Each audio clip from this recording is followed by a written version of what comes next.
Salam and peace, everyone. This is Chantal of Honored Womb, author of Peaceful Periods, and this is our final IG Live in our Womb Keepers chat series. In this chat series, we're giving you a taste of the kind of powerful, rich, and dynamic conversations we have in our Honored Womb Circle community, and how we bring honoring the womb into a real and lived reality in our lives, not just something that lives in our heads. And today we're joined by Ustadha Iffet Rafeeq of the Blue Lantern Institute. Our topic today is decolonizing womb wisdom. Assalamu alaikum. How are you feeling today? I feel good. I feel good today. I feel very excited about this conversation. I just wanted to do a little bit of a sound check with you, Chantal, if that's okay. Sure. So I had my mics, and for some reason I can't hear you when I have the mics in. So I'm just thinking, let's just try and use the phone camera. It may just bring in some outside noise. The room is very quiet, but outside my neighbors are having a lot of fun. Alhamdulillah. It's okay. Right? So just let me know if you need me to speak a little bit louder.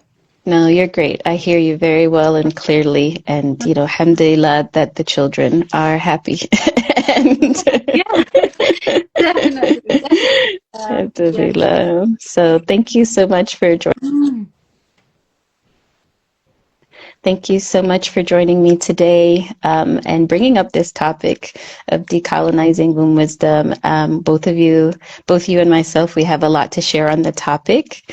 But just for starters, is there any other way you'd like to introduce yourself other than the co-founder of the Blue Lantern Institute? Anything that you feel would be relevant to share, or that you just want to give us a little taste of who you are for those who may not know? Oh, thank you. That's very kind. My name is Iffet. If you have not heard of me before, I am a student of Deen. I study and teach Islamic sciences and womb wellness. I have an institute called the Blue Lantern Institute, and then a female-only space which is called the Feminine Arts Academy. My kind of goal and my days are spent teaching or bridging the gap between wellness and spirituality, so understanding Islamic knowledge as well as the body and how we kind of bring the two together. Great. Very, very helpful to just enter us in the conversation. So you are probably one of the first teachers that I know of, because our virtual sisterhood goes back many years now. We're too overdue for an in-person meeting. But you were one of the first teachers that I can recall who mentioned a hadith about the womb. The name of the womb, it being named after Ar-Rahman. And I remember this being new information to me. And I would really love to hear from you. When did your awareness begin of the womb as more than just an organ in the body, but something that has a deeper metaphysical, spiritual, esoteric reality, especially as a student of Deen? Because if I remember accurately, these hadith were not centered in your studies. Right. Yeah, that's right. I'm glad you remember that. I'm glad that because I must have mentioned that a long, long time ago. So it's really sweet that you still remember. Exactly that. So I studied and I did the Alima course, and then we were very young, and after we graduated, thrown into the deep end of the pool and just kind of go out and teach. And very young, didn't really know much about life, didn't really know much about ourselves, still on that journey too. But I remember at the time, womanhood wasn't really a thing for me. It wasn't something that I was striving to connect with, or it was like a goal in life. I was just a student of Deen who needed to teach about Islam and keep studying myself. And like you mentioned, during my Alima course, we covered hadith in Bukhari, we covered traditional sacred texts, and nobody really stopped to explain the context of either female-centered hadith or womb-centered hadith, right? And we never really had a in-depth study of it. It was very generic. Considering it was a female-only class, our teachers were male, but we were women in the women's section of the institute. You would expect us to know just a little bit more about our own selves and our place in this religion. And actually, to the extent that the only part that I knew about my womanhood, according to Islamic knowledge, and a lot of women will resonate with this, is motherhood. So we were always heard to honor the mother, and the hadith about the mother and the respect and the sanctity of the mother, but that was it. That was what I understood womanhood to be limited to. And now it's just so far from, you know, I just remember that place and how motherhood is just a portion of being a woman and a womb carrier. But it started for me way after I had graduated. I was still studying, and then I was still teaching, and I had a car crash and I got depression. And in my depression recovery journey, my mom had put me on this holistic plan. So she was right, diet, gut.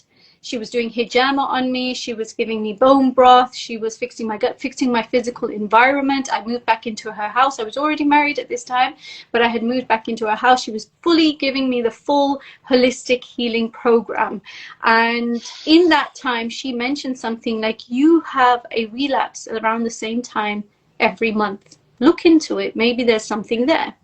Turns out that was the autumn season of the cycle. Turns out that was the luteal phase of the cycle, where I would relapse a little, and then kind of the self-critical version would come up, and then I would kind of fall back on the progress I had made.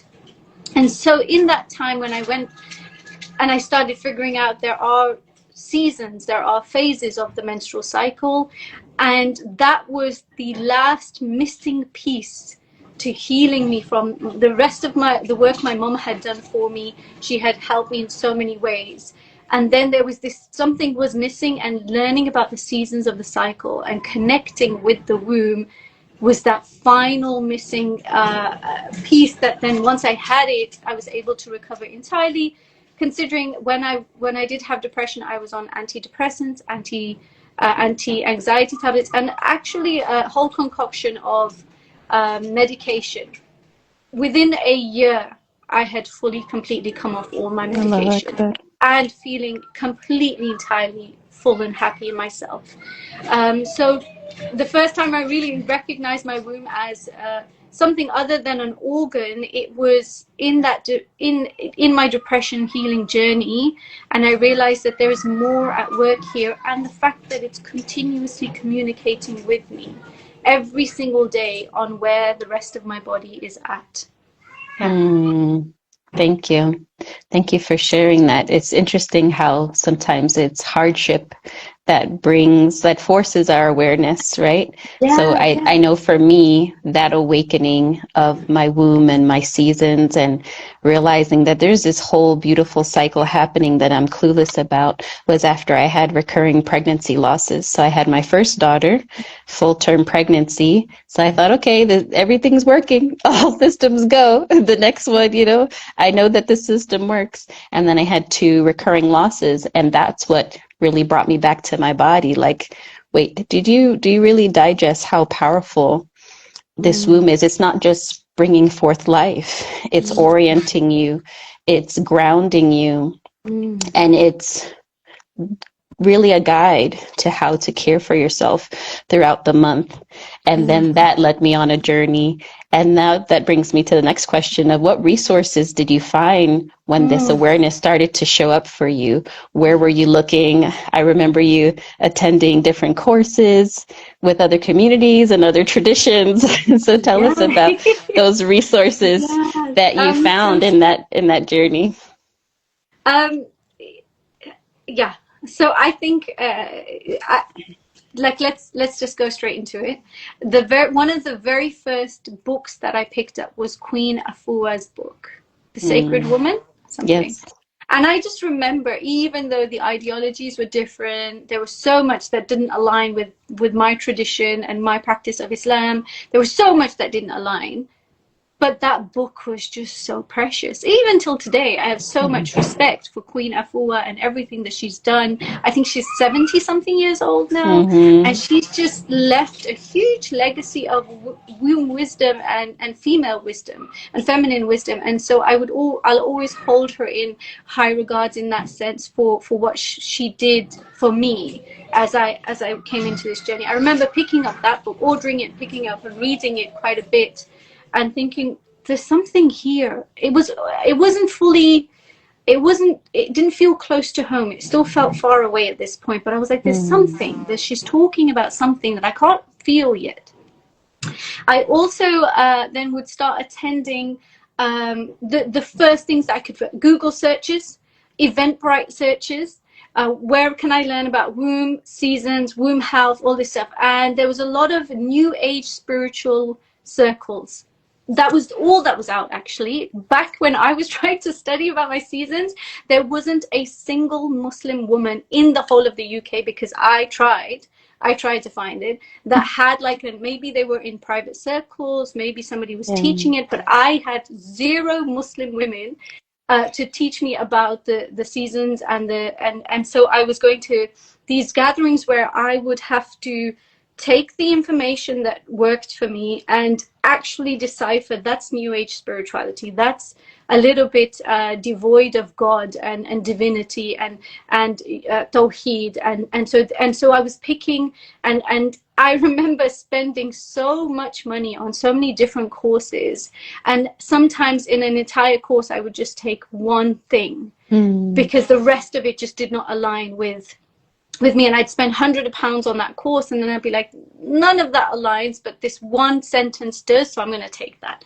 and alhamdulillah for that. And this, this one piece of information became so precious to me. And so it was a very difficult journey. I was going from Scotland to London to Manchester to Birmingham, had quite a few of these gatherings, but it was, and mostly centered around, and most of them were white female spaces. And so there would often be me, the one Muslim woman, and maybe another fellow black sister or one other woman of color. And so I found that those places had knowledge, they had information, they had good intentions, they had really good facilitating qualities, but there was something that wasn't sitting home. Like there's something that was just not sitting. And then I understand that I speak from a place of privilege when I say that my foundational knowledge was Islamic knowledge first. And then I learned about womb health after, and womb wisdom after. And so I think for me, it was a lot easier to pick.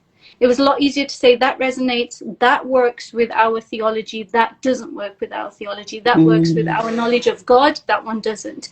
And so maybe there was a reason why I had to go through that process of filtering out and seeing in that way. And so when I had felt like I had done about 2-3 years of these spaces, I sat in my house for a good few months and just went back to our own traditional literature. And I said, right, I feel like I've got a good grasp of what this womb wisdom knowledge, especially the season cycles and the womb, I've got a good grasp of what's out there in the new age spiritual circles, and now let's go to the text. And I remember sitting in my home, a small flat in Coventry at the time, and just backwards and forwards through scriptures, through hadith, through Bukhari, through the Quran, and asking my husband, what this Arabic, can you just find the root word of this word, the root letters of this word, can you find this in the Mawrid for me, can you find this in this dictionary for me? And there was a constant trying to bridge the gap between what is out there and what is our traditional Islamic knowledge on this. And then after a good few months of research, it just pieced together. I don't know how it happened, but it started piecing together. And I thought, this is one of the same thing. This acknowledgement that the womb is more than just an organ is definitely a thing. And then I started going into more of the scientific route. So a lot of Alisa Vitti's books. Alisa Vitti you have to give hands-on. The biology in her books is just so delicious to read, Yes. Mm-hmm. so amazing and so fun to read. So it just keeps you stimulated. She made the seasons information very fun for me to learn. And then we had the Red School books that were very the Wild Power, Wise Power. Those books were, you know, you have to pay homage to these books that were written by the Red School ladies, and that actually did a lot for, I think, women in Europe and America to learn about the spiritual element of womb wisdom. Mm. And then there's one book that it was like my little secret pleasure that I would read when my brain wanted to switch off and just feel really good inside, was Lucy Pierce's Mood Time book. I honestly loved that book. It just gave me all the good feels all the time. Every time I picked it up, it just made me feel connected to my womb. What else? I had a couple of books. Oh, Period Power and Fix Your Period. Before those, though, the Laura Biden book, the repair manual, that was before even I had discovered Fix Your Period and Period Power, and even Elisa Vitti's book. So I think we're very blessed to have so many books on womb knowledge now. Even when I started about 9 years ago, we are very blessed to have a lot of access to this knowledge.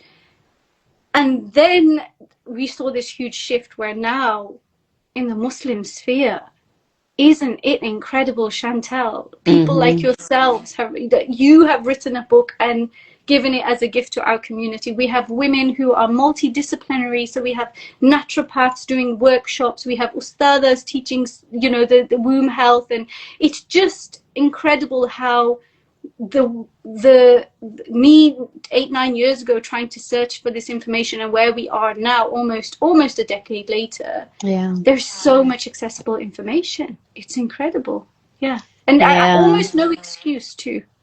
I feel like for me it is opposite, because now when you mentioned Queen Afua, my mom was gifted her first book, Heal Thyself, when I was a teenager, because fibroids came up, you know, for my mom, and her friend was like, oh, okay, you know, you need to change your diet and what have you. So my mom bought a juicer and she started incorporating more veg food. And I remember being maybe like 12 and carrying fresh pressed juice to school. Like I just was kind of in this awareness of like, oh, she's really making these changes.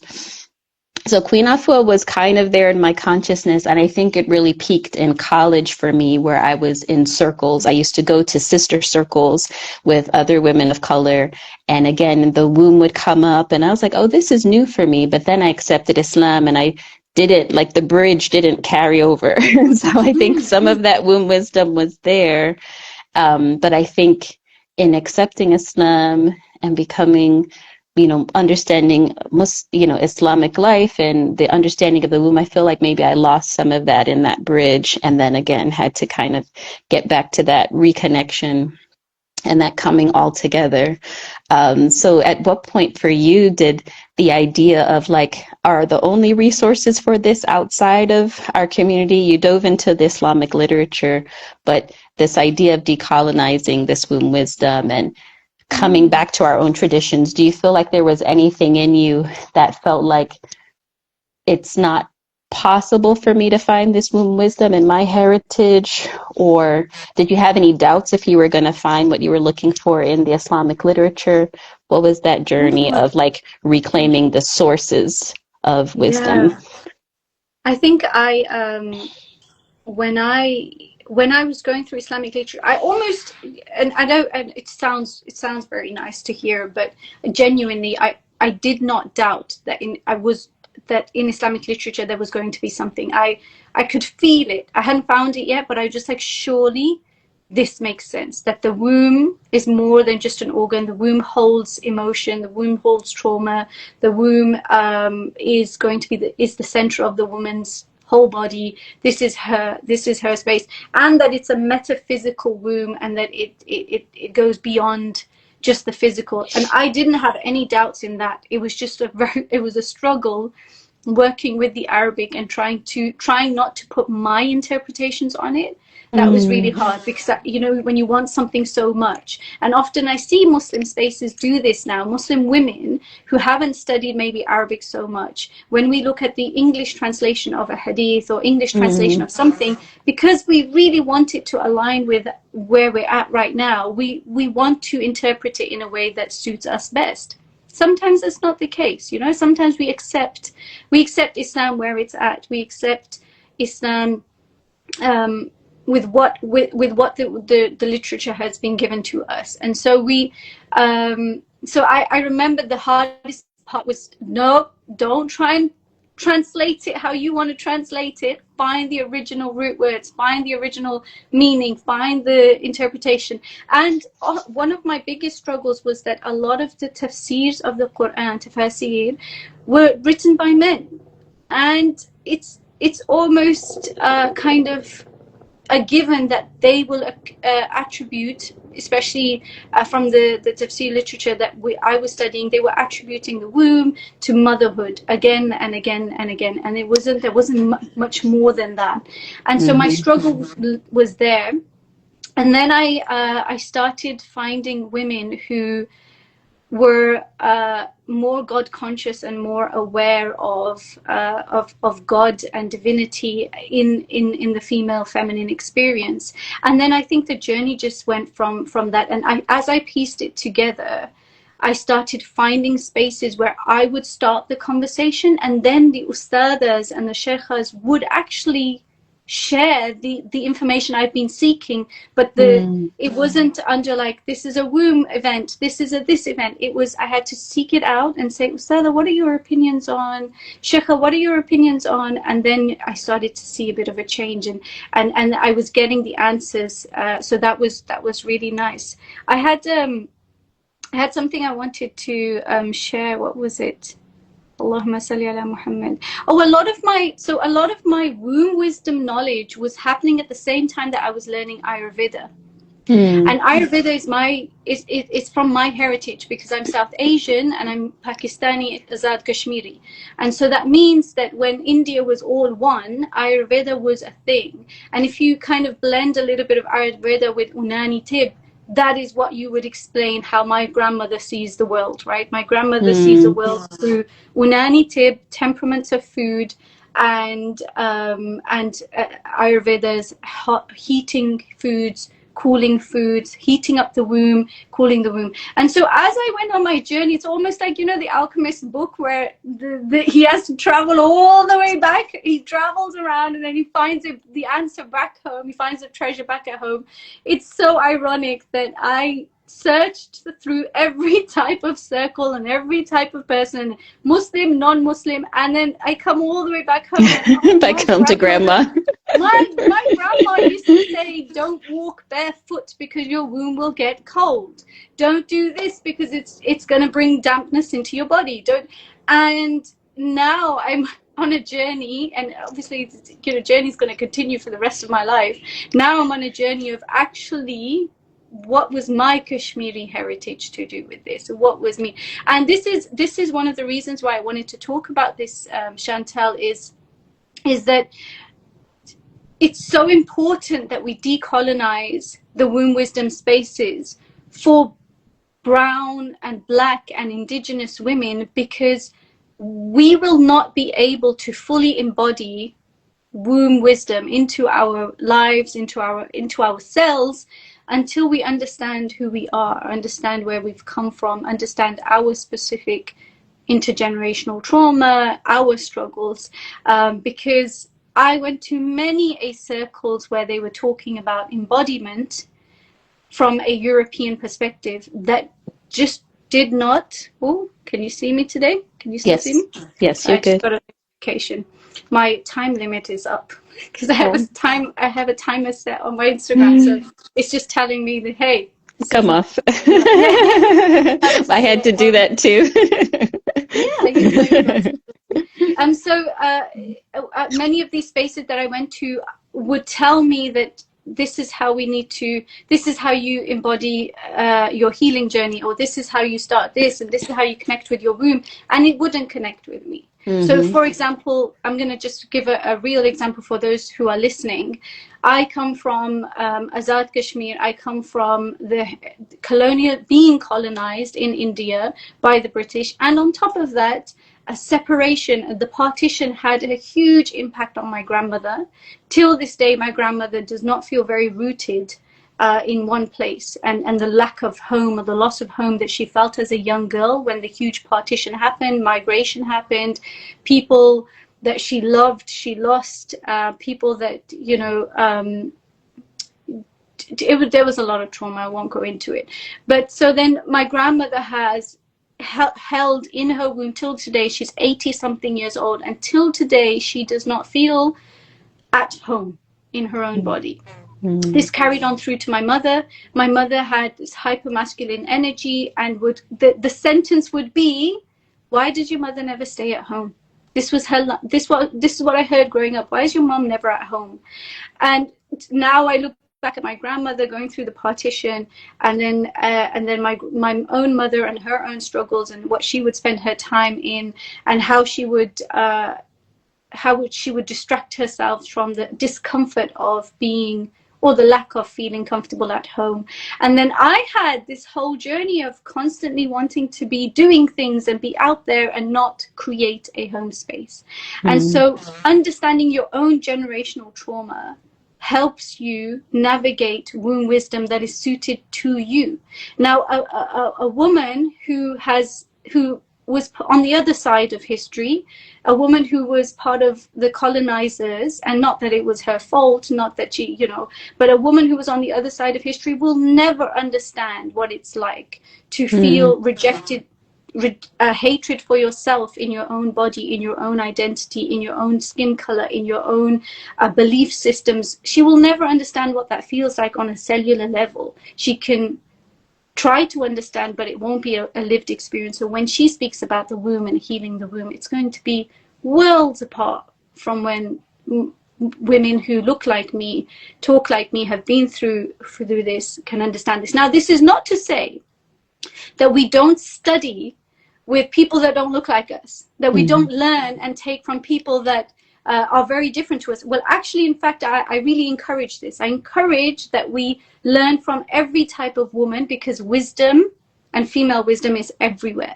But it's very important when we're talking about embodying, like an embodied authenticity of us, that we find it in the right places, in the places that really, really, truly resonate with us, inshallah.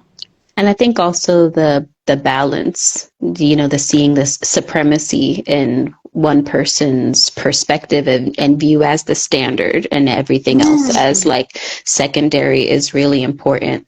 And, you know, every community is going to have their own roots and their own story and their own narratives to reconcile with and work with.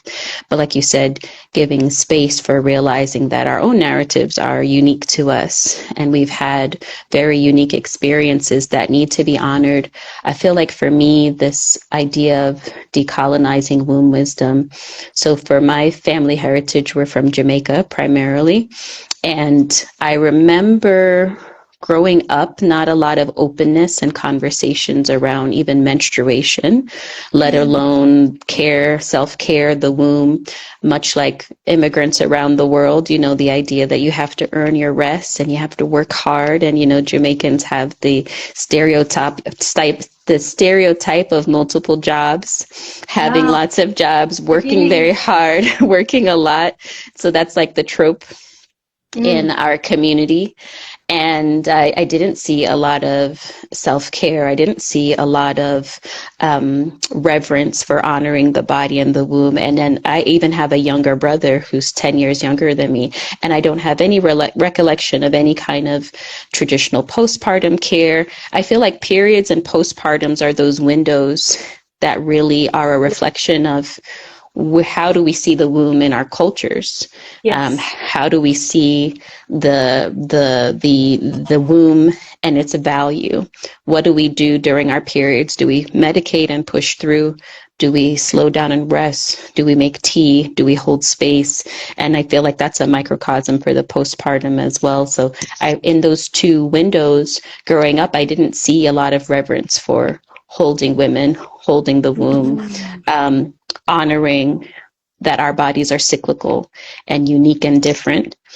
And I remember in my journey, I started with Elisa Vitti's work, found some online resources as well that certainly didn't feel aligned, which we've talked about before. And for me, I remember my real kind of dive was through womb steaming. And when I certified as a womb steaming practitioner, and it was interesting because when I mentioned it to my mom, there was a remembrance. She was like, I think I remember hearing people do this back home. I remember people after birth steaming, but you also have to understand the context in Jamaica in particular. There was a certain part of our history where any kind of folk medicine was considered like almost like a witchcraft. There was an actual law outlining. So a lot of the medicine holders and medicine healers were kind of outlawed and pushed to the edge of society. So yes, they did have spiritual practices that might have been unconventional, non-traditional, but they were also the holders of herbal wisdom, and as such, when you found that Christianity was more established in Jamaica, people felt like, well, we're Christian now. We can't do that Yeah. herbal stuff anymore because we're not, we can't go to the bush elder. Yeah. We can't practice what's in Jamaica known as obia, which is kind of this idea of kind of folk medicine. And some people would kind of see it as magic as well. But again, they were also the keepers of the herbal wisdom, and people not being able to differentiate the two, that we can benefit from herbal medicine, herbal wisdom without taking on maybe the particular ethos or ideology that went with it. So that was interesting to me, that in my own journey, there was a remembrance for my mom that was there. And I've heard this story repeated where people are like, yeah, well, that's like back home stuff. Like we're modern now, we're progressive. We go to hospitals now, we go to doctors now. And so I feel like that's a big part of that decolonizing journey, is being aware about how much value and priority we give to what's considered Western standardized medical knowledge and how we place that alongside horizontal known lived wisdom that people know for generations and generations. So for me, that journey has definitely been one, always acknowledging lineage of information, lineage of practices, and also realizing that women don't need to have. So in the medical sense, you have certifications and licensure, and people need to be well trained. But the idea that a white paper or certificate is the only evidence of being deeply and well trained is really an insult to the medicine keepers, particularly women, especially when you mention Ayurveda. I remember hearing that it was the women who kept the knowledge of Ayurveda when like that kind of British colonial influence was trying to say, we go to doctors, we go to hospitals. They were the ones to keep that lineage and to keep that wisdom, which is centuries old traditions. And so I think recognizing that apprenticeship and lived embodied wisdom is also equally valid sources of authority and information is really, really important. And also moving away from all of this kind of like, I feel like the relationship between a conventional practitioner and a patient is very one-to-one. And some people are like that with me. They're like, I just want to work with you one-to-one. And there's a time for privacy, and I get that. But indigenous folks, we've healed in community. You know, we've healed in community, we've grieved in community, we've birthed in community. Celebrate. Yep, We yep. celebrate. And so for me, that's another big thing, is coming back to community as medicine, and not thinking that it's all just the material reality, either the information material that we take in as being the source of all knowledge, or the one thing, whether it's the pill, the herb, or the practice that we feel like, oh, this is going to be the healing. Remembering that healing happens in community and in safety, and to actually receive medicine and benefit, there is a communal co-regulation that is really, really powerful. And so many women, you know, try to DIY their way to healing, and they don't allow themselves to receive the medicine, the openings that come with being in community and in intentional spaces and in sacred spaces. So for me, that's been that decolonizing journey, cultivating community, honoring community, and not thinking that, you know, textbook printed knowledge is superior to oral lived. We love our certificates. We love we love do our I get a certificates. diploma at the end of this? Do I get a certificate at the end of this? We really, we really do. We really do. Collecting those accolades. And womb wisdom, you can see exactly what you're saying. Is womb wisdom, you can see the what's the word, the womb wisdom almost is rebellious against being commodified. And whilst the world capitalism is really trying to commodify womb wisdom, it's really, here's a course and here's a this, and having courses myself, I know this, right? You can't put a price on the information you learn. You can't put a price on the wisdom. You can't put a value on the woman that you're learning womb wisdom from, because like I mentioned, you learn one thing and it will change your life, or you could study an entire course, get a certificate at the end, and nothing's shifted. That's because the womb wisdom just completely refuses to be commodified. You cannot capitalize womb wisdom. And this thing that you mentioned about healing in circles, this is one of the biggest things that I noticed in spaces that weren't for me, especially spaces that weren't focused around Black, brown, indigenous women, was this hyper individualization of the healing process. So it's always about your transformation, your healing, but it's not even when I'm healing alongside my mom is healing. Or when I was training in Mizan therapy, alongside me, my mom was kind of like learning these kind of things in her own way. Alongside me, other sisters were doing this. There is no one person healed or healing if the collective is also not on there. And that's from our tradition. The Prophet said, if one part of the body is in pain, the rest of the body is suffering. So we cannot detach ourselves. Hyper individualization of healing does not belong in our theology, does not belong in our belief system. But in the world today, it's you pay one attendee pays for that course, and they do this training with this facilitator, and they will be in a better healed place. It's the illusion of separation, right? Like we just this illusion of separation, that we're not connected to the world around us and the people around us, and that if my neighbor has depression, I don't, you know, like I have a form of depression if my neighbor has depression, you know. So this idea, I think it's spot on. Yeah, and the environment. I'm glad you know what's happening around us.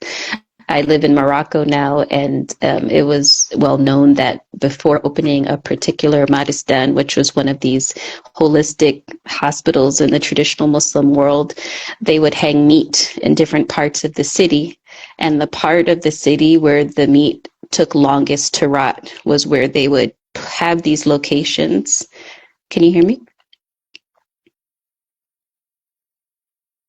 Oh, your sound went out. Maybe something came through. There we go. You're good? Okay. So they would look at where is the meat rotting quickest as an indicator of the air quality, you know. So again, to think that, oh, I'm going to heal alone and I'm living in toxic relationships, toxic environment, eating toxic food, like the holism. That's what I wanted to talk about as well, is like indigenous healing is holistic. It's not in isolation. It's not just, I'm going to overly micromanage this one part of my life and neglect all else. It's looking at the whole. And so for me, that's been the biggest challenge, because many people will come to me and want, well, what herb should I take for this? They want to This specific, yeah. just give me the herb for this one thing. Instead of the pill, I'll take the herb for the PCOS, for the fibroids, for the this and that. And it's like, well, who are you? Like what's happening in, not just in your body, but in your life? How can you separate? And I think that's just one of, the gifts of the approach of what's considered, Eastern medicine, is just that not separating the soul from the body, right? Is that the emotions and the body and the soul, all of them are connected and intertwined, and you can't really talk about healing if you're not talking about wholeness. And that's so powerful. And I know we could go on all day, but we're going to wrap up with talking about our communities. So tell me, how do you bring this womb wisdom, this communal healing, these kind of decolonized principles, how do you bring that into the community that you serve, the Blue Lantern Institute?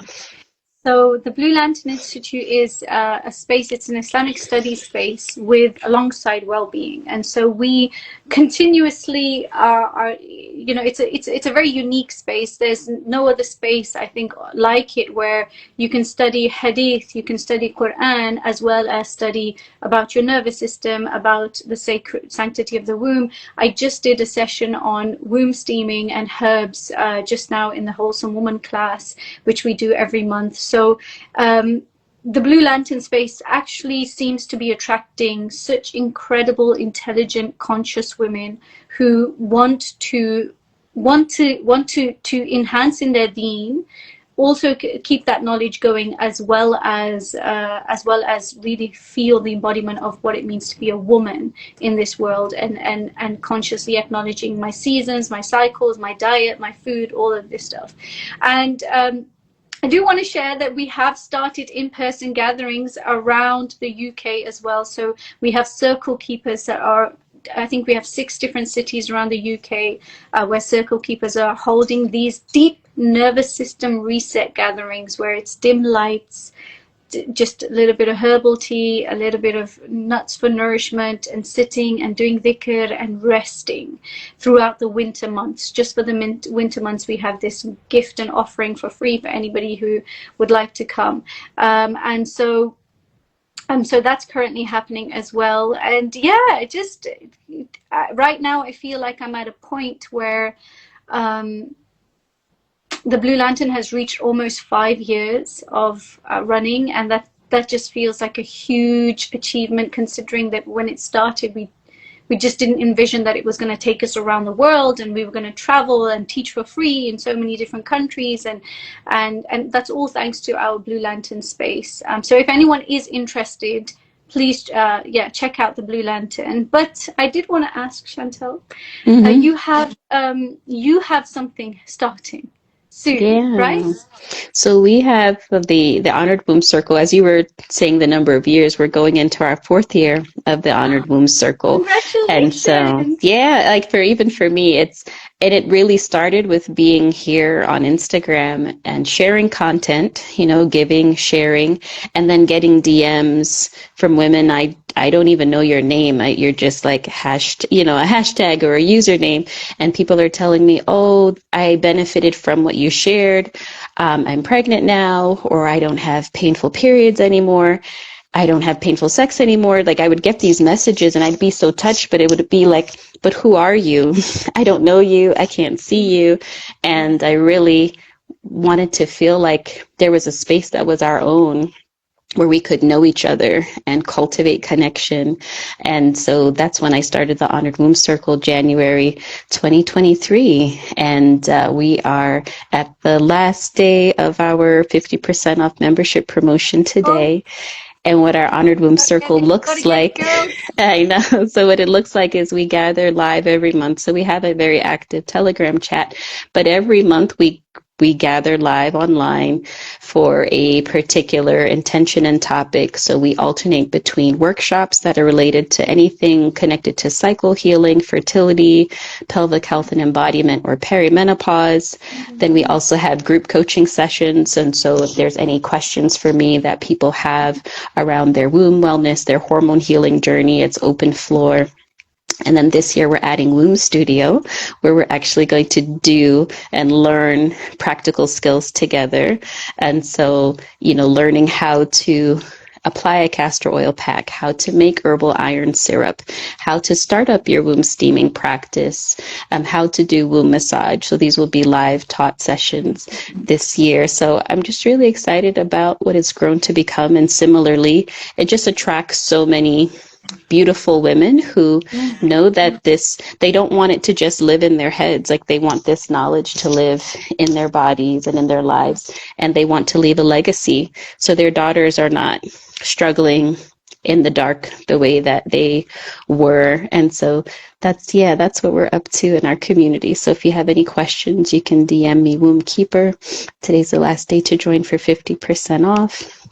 And this is the last chat of the Womb Keeper chat series. So hopefully that everyone has found these chats to be so nourishing. This has been such a lovely, beautiful conversation to conclude with, that we are conscious of who we seek out as our guides, our facilitators and teachers, and that we honor their work, their presence, their effort, and not be so quick to reduce everything to a dollar value. Like, what is this going to give me? And where's my certificate? And, like we talked about, know that investing in healing is not just a transaction. It's an agreement to show up, to be in presence, and to also think about what you bring, not just what you can take. Like, to not have this colonial extractive idea. What am I going to take from my Blue Lantern membership? What am I going to take from the Honored Womb Circle? No, what are you going to bring? What do you want to give? What is your intention? And so that's really my joy is having this little circle of ours. So I'm so glad with what you're doing for the ladies and that it's translating. Someone asked if there are any gatherings in Bradford. Do you have any circle keepers in Bradford? Have one in Halifax. Can you make it to Halifax? There'll be one in Halifax around the 24th or the 25th of January, inshallah. Yeah. And every month from there on, inshallah. Oh, amazing. I love that. Again, this is also like legacy building, that the circles are happening without you physically having to be there. Like, you planted the seeds and your community is raising women to step into this need. That's kind of how I see the Womb Keeper. It's like you're in service to your actual community. You don't just hang out online and binge information, but that you actually take this to, have those first period ceremonies and celebrations, honor those elder women who are crossing into menopause, like, take it offline. This is just like the incubator. Now you take it offline and you make it real. You have the gatherings, you bring the women together, and I think that's also very decolonial, right? It's not about you, like, it's bigger than you. Yes. It's bigger than me. We are the callers and the facilitators, but ultimately we want to raise a generation of women, who are available and up for this work, not just us forever and ever. So. Yeah. Oh, that's beautiful. Yeah. Alhamdulillah. Okay, so I'll let your folks talk to you about their circles in Bradford. You can reach out to Ustadha if you have questions about how to start your circles and what you're doing. If you have any questions about the Honored Womb Circle, reach out. And this has been lovely. Inshallah, if Instagram cooperates, it'll be saved. So come back and listen, take your notes, write down your books, if any of the books really call to you. Another book that I also have to add to mention is also The Womb's Tale by Sister Shakira Ustadha Shakira Sabira. Is so lovely in how it, again, is bringing Islamic spirituality into the menstrual cycle and the seasons of our cycles. So that's another book to add to your recommendation. Yeah. It's so lovely. Once I get to the UK, I'm going to order it and read it, lovely. inshallah. I've been really looking forward to it. And how lovely once again, another offering from amongst our own community. Yes. For real. So exciting. Alhamdulillah. So thank you for your time. Thank you everyone for joining. Catch the replay and reach out if you have any comments. All right. Take care. Assalamu alaikum. Enjoy your day.